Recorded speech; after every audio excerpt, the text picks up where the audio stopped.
La première conférence est dédiée aux startups et nous allons voir un peu le fonctionnement des collaborateurs et du modèle Ignite.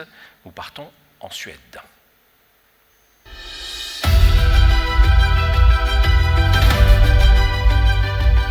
Sasan SHABA est directeur de la Coopération Internationale des Technoparcs suédois et il est partenaire Ericsson.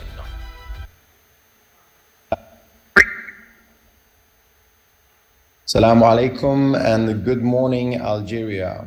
Thank you so much for welcoming me to the first edition of the CTO Forum, and super happy to be a part of this session and talking about startup corporate collaboration. My name is Sasan SHABA. I work as COO and Director for International Cooperation at Ignite Sweden and Swedish Incubators and Science Parks.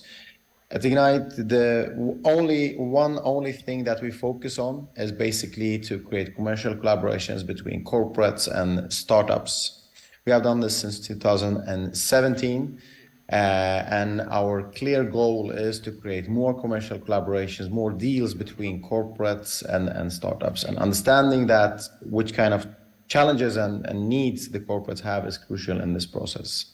And I'm going to go through this a little bit with you and exploring these type of possibilities. A little bit about Ignite Sweden. We're a non-profit founded 2017, and we are founded by the incubators and science parks in Sweden. We work very closely to all of them when we try to analyze and understand and explore new technologies from startups and scale-ups, but as well when it comes to both corporates and municipalities.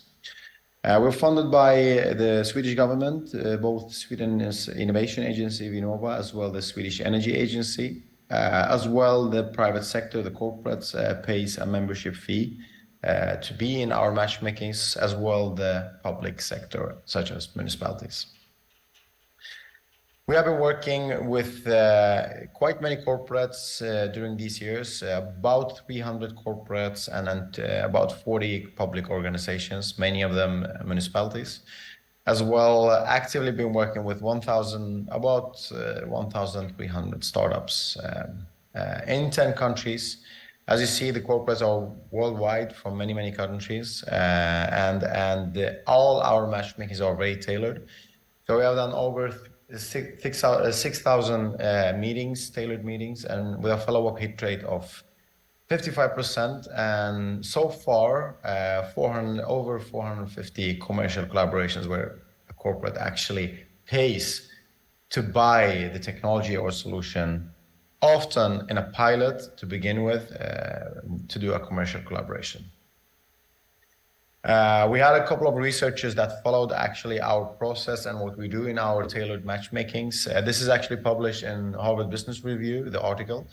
And what you see here in the open innovation process is basically that the easiest part when you target a challenge or challenges from a corporate, the easiest part is actually to take an existing problem or a challenge and match it with existing solution. That would be the matching part here.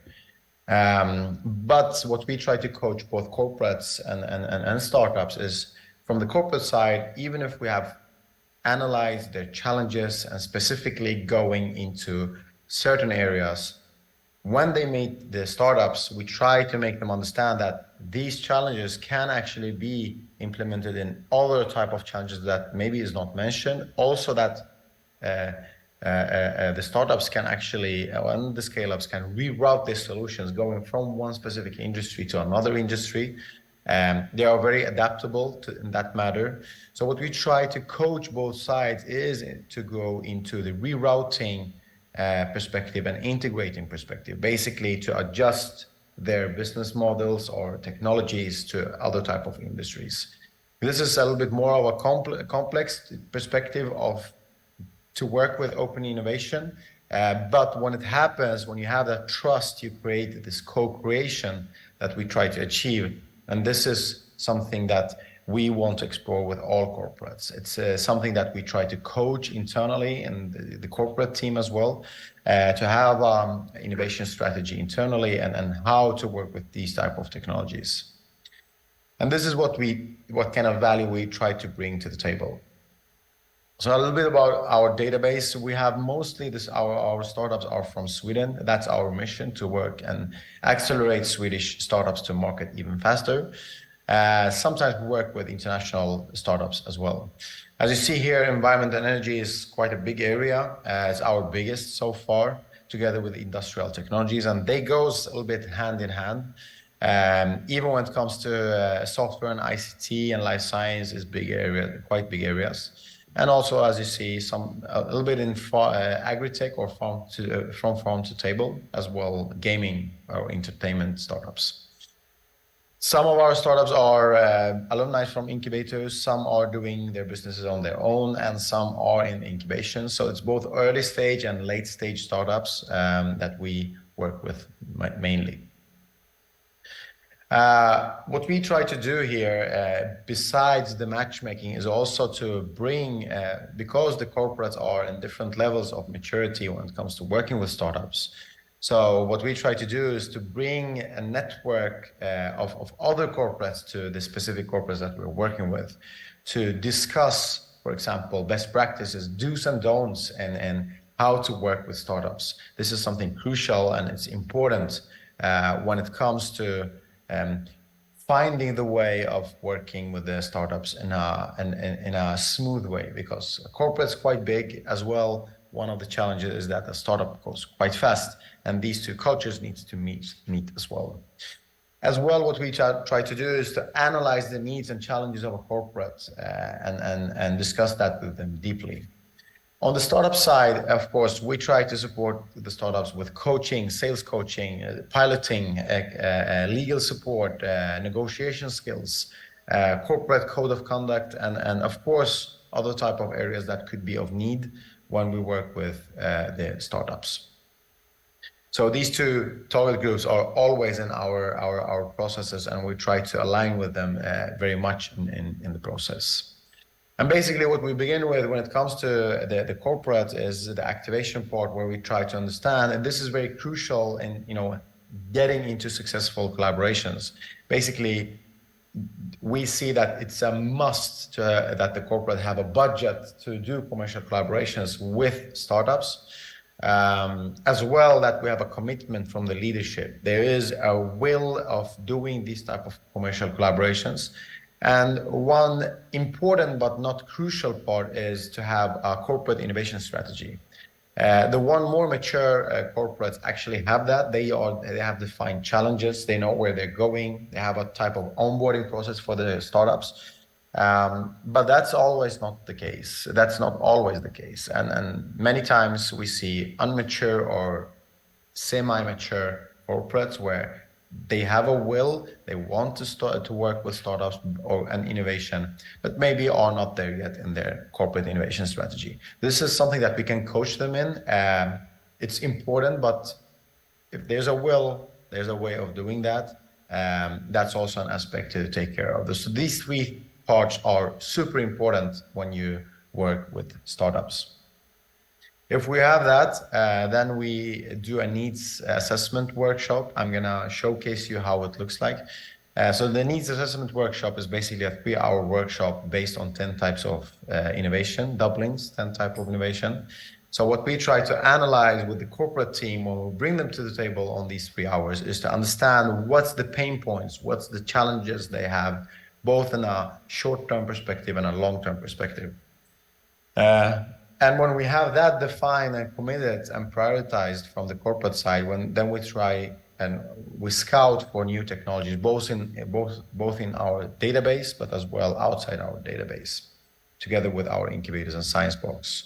We bring to the table the most interesting technologies that can solve these type of challenges, and the corporate can actually decide which of these startups they want to meet. About 7 startups per matchmaking.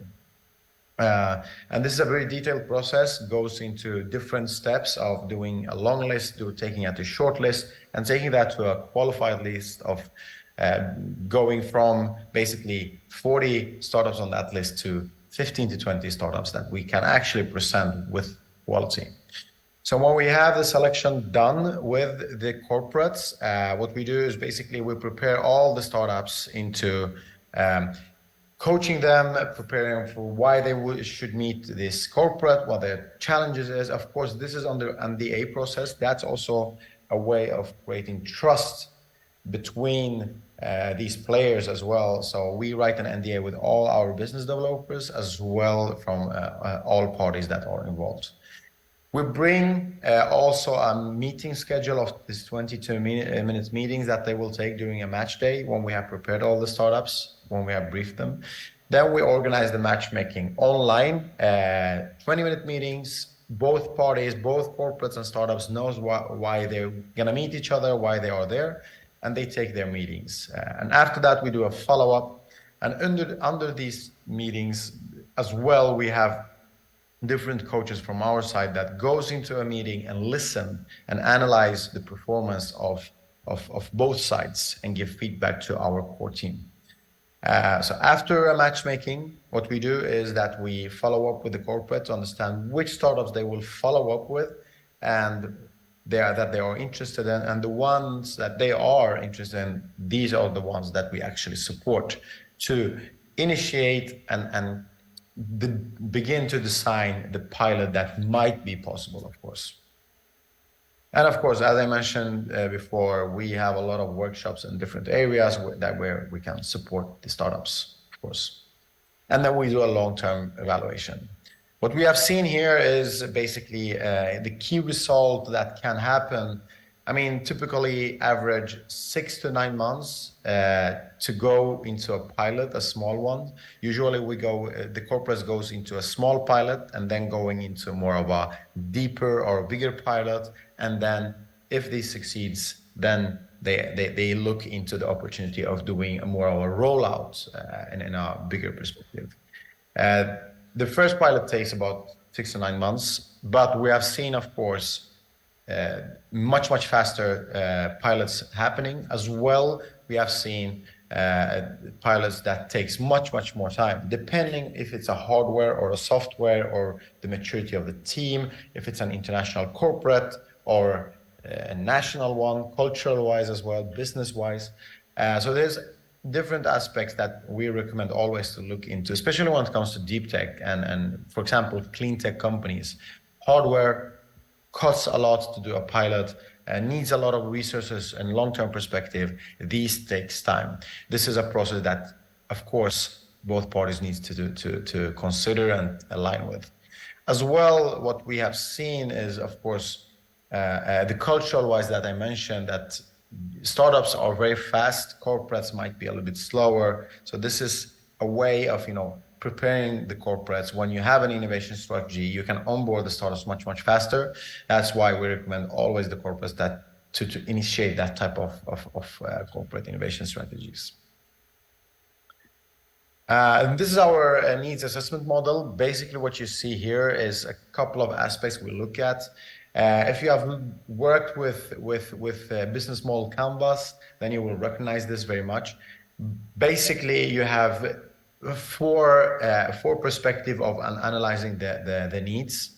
So basically, the configuration part here is basically the machinery in the corporate, basically the engine of the employees, the processes, the internal structures of how to create a value proposition, a product or a service that the corporate can actually offer for a certain type of customer. The offering is basically the value proposition, as the product, the service that is offered by the corporate to their customers. As well, the experience part is basically more of the outside perspective of the branding, how the customers, how the corporate connect with the customers, how the logistics is taken care of from the product line to taking out the product or the service to the market, customer engagement, etc. As well, the dimension of the global goals or the SDGs or the sustainability part of the CSR that we look at in more deeply.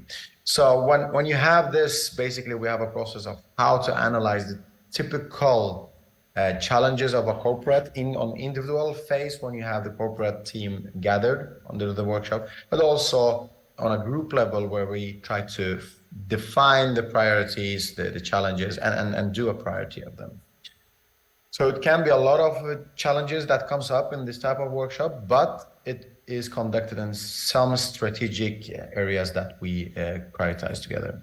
There's one more way of looking in this. It's more of the time perspective. So the incremental is a more of a short perspective, basically here and now.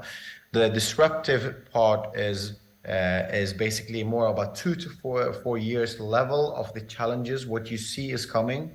And the transformative is 5+ years, basically. It could be trends, it could be legal regulations that comes and challenge the corporate and in working with their challenges with startups or new innovations.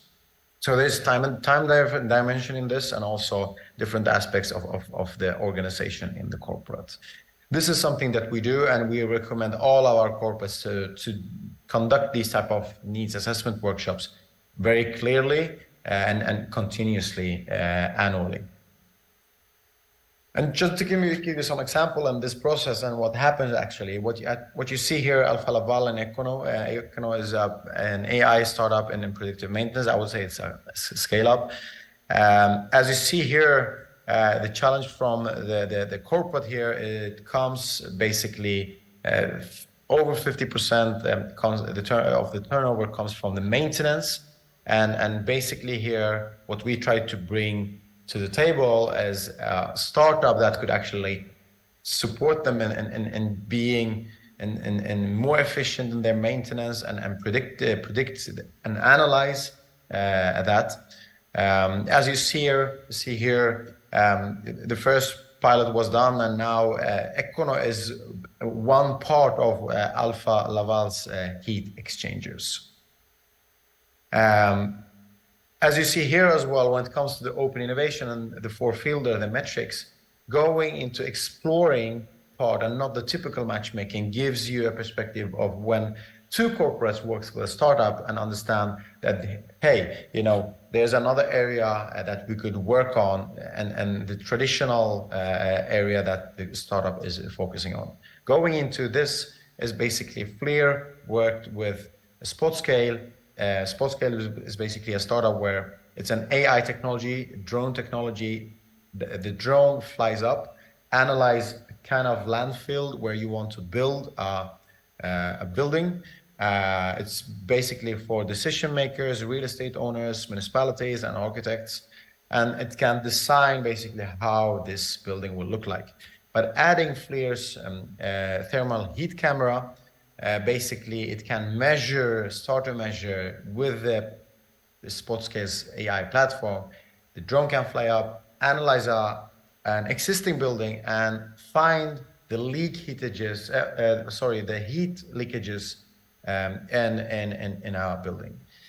So basically here, what we have done, it's not a typical matchmaking. SpotScale is not focusing on an energy efficiency basically, but with adding another product to their drone technology with their AI platform, then we could find a new way of going into a new industry and working with core and doing a commercial collaboration. This is the more rerouting and integrating part in co-creation. Going into more, as you see here, again, Core is one of the biggest facility manager leaders in the Nordics. Basically, their problem was also they have a lot of buildings, a lot of real estate owners with a lot of laundry machines. So what Mimbly does is basically they're reusing the water in this laundry machine, making Core save a lot of energy, a lot of money, can reuse the water, and also picking up the microplastics in that water.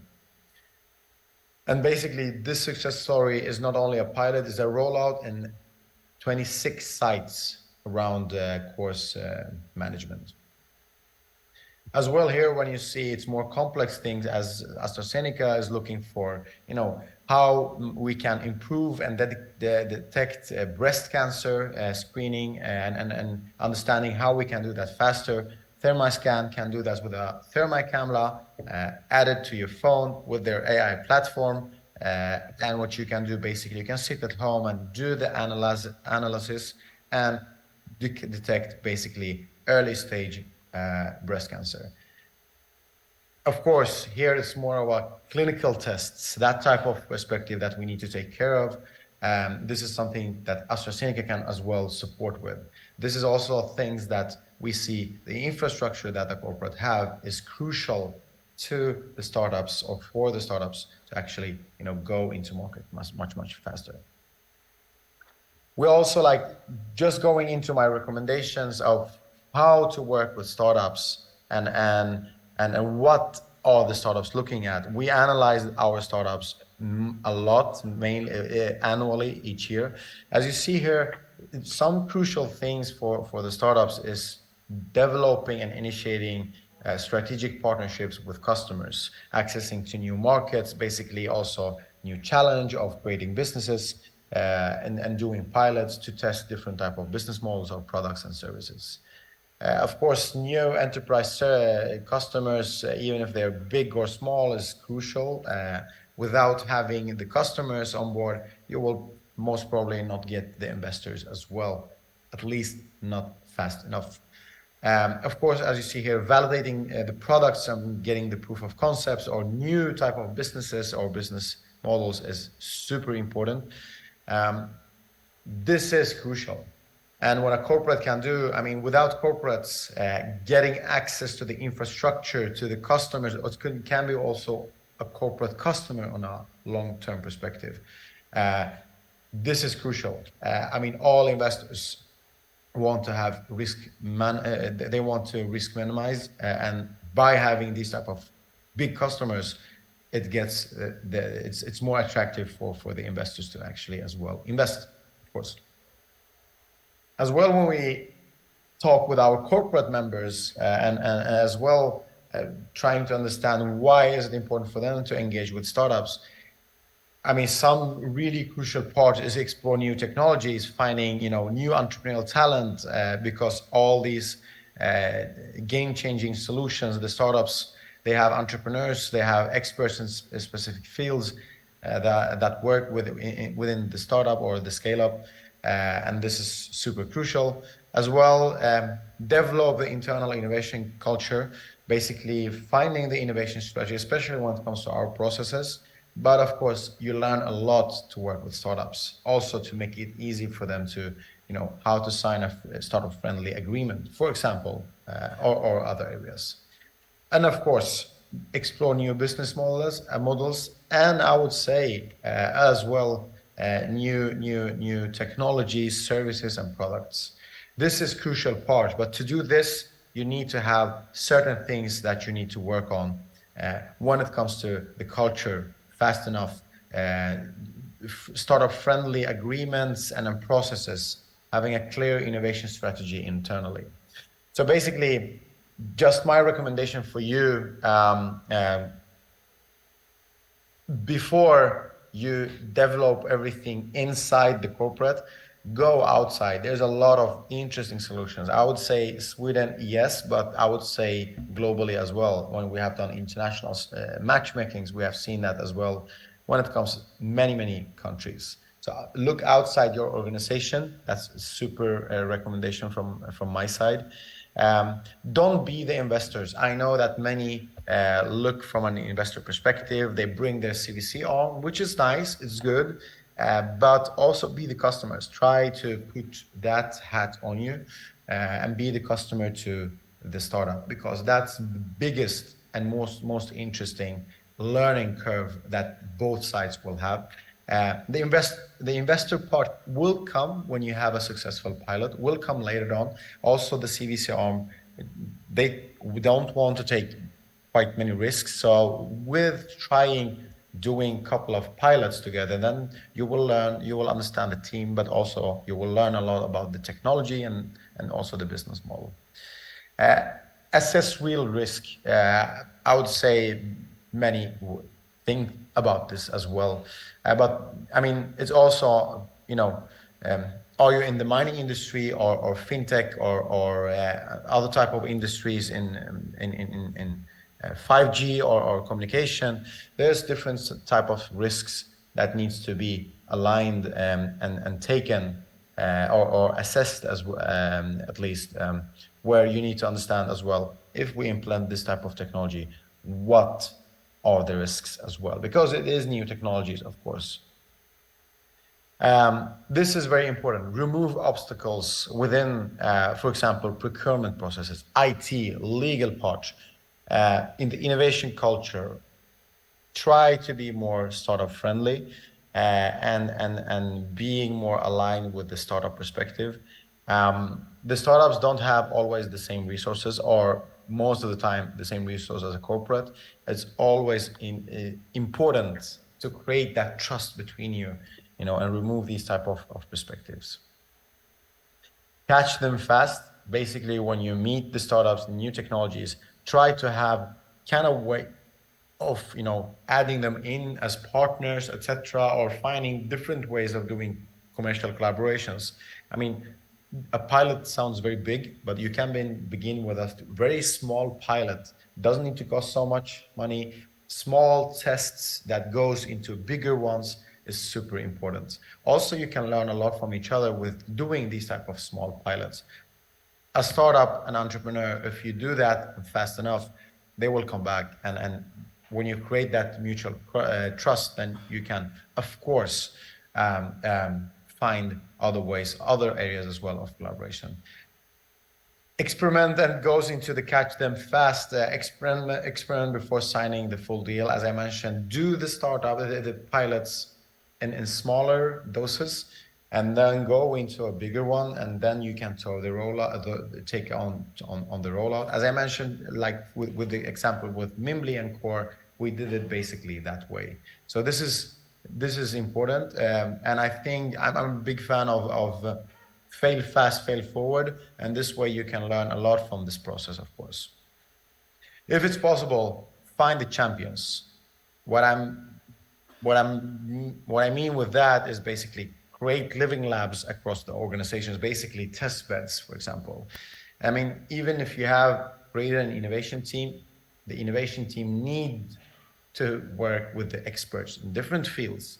And the champions in these fields, if you can do small tests and find the champions internally in your organization, then it will give you a lot of test beds that you actually can, onboard the startups quite fast in the smaller pilots.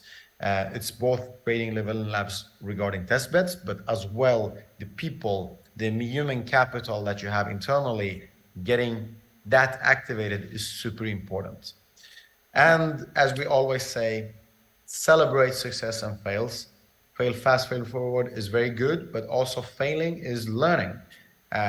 So with that said, having a sandbox or a black box where you do that type of, testing the type of pilots, for example, do that. It's super important. It's super good. You internally will learn a lot as well when it comes to working with startups. Celebrate also all the successes, of course. Doing a small pilot is a big thing, even if it's a small step that you take, both from your side as well from the startup side. And always find the business case. Even if the match is not good, try to see how you can find the business case in other areas, for example. Also, try to have a track record, like a lead list of all the startups that you're meeting, because something is maybe not interesting right now, but you might find it interesting in 2 years. So, and that takes time, and try to find the business case. It's super important. If you have the business case, as I mentioned, be the customer. If you have the business case and the scaling part of it, then you will go into the process with another type of mindset as well. You will find your CVC arm interested in the technology, or other investors as well. Finding the business case is super crucial in this process. This would be my takeaway from my side. I hope you have a great day in Algeria, and that this was interesting, hopefully, for you, to working with startups and finding your corporate innovation strategy. And of course, you're very welcome to reach out to me whenever you want. on my email, as well on LinkedIn or on my phone number. We would be very happy to support. This is something that we do every day, working with corporates and matching them with the new technologies that can solve their challenges.